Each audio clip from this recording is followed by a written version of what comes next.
কিছু মৰেল পুলিচে মানে মৰেল পুলিচ কিছুসকলে কিছু দুষ্কৃতিকাৰীয়ে দুৰ্ভাগ্যজনকভাৱে হাসিবুৰ ৰহমান আৰু মুজিবুৰ ৰহমানক বেয়াকে মাৰধৰ কৰিছে।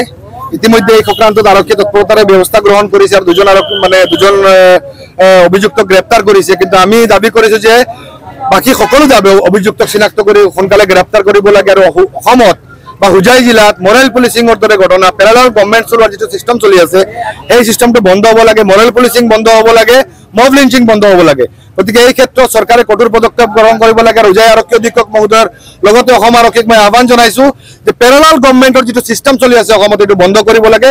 হুজাই জিলাত প্ৰতি নিশাই মদ খাই উদ্ভণ্ডালি কৰি সাম্প্ৰদায়িক মানে দৃষ্টিগোচৰেৰে কিছু মানে মুছলমান যুৱকসকলক মানে টাৰ্গেট কৰি মাৰপিট কৰা হৈছে, যিটো হুজাইৰ সমাজ ব্যৱস্থাৰ কাৰণে অতিকৈ মানে নিন্দনীয় আৰু দুৰ্ভাগ্যজনক।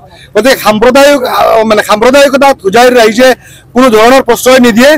এই যি ধৰণৰ অন্যায় অত্যাচাৰ হৈ আছে তাৰ বিৰুদ্ধে আজি হুজাইৰ আমচুৰ মানে বেনাৰত মানে হাজাৰ হাজাৰ মানে হুজাইৰ ৰাইজ ওলাই আহিছে আৰু ইয়াৰ বিৰুদ্ধে তীব্ৰ প্ৰতিবাদ সাব্যস্ত কৰিছে। আৰু আমি 5টা দাবী সন্মিলিত স্মাৰক পত্ৰ হুজাই আৰক্ষী অধীক্ষকৰ পৰা আৰম্ভ কৰি হুজাই জিলাৰ আয়ুক্ত মাননীয় মুখ্যমন্ত্ৰী আৰক্ষী সঞ্চালক প্ৰধানক মানে আজি মানে প্ৰদান কৰিম। আৰক্ষী অধীক্ষকৰ জৰিয়তে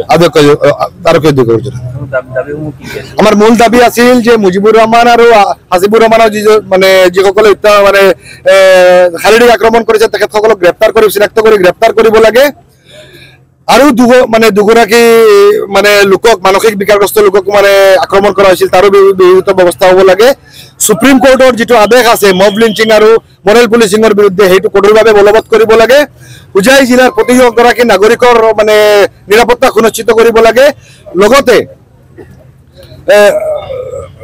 লগতে হুজাই জিলাৰ যিসকল মানে এই ধৰণৰ দুষ্কৃতিকাৰীসকল আছে প্ৰতিটা পইণ্টত প্ৰতি নিশাই ৰাতি মদ খাই হুলস্থুল কৰে সেইসকলক নিয়ন্ত্ৰণ কৰিব লাগে। এইটো আমাৰ 5টা দাবী আছিল।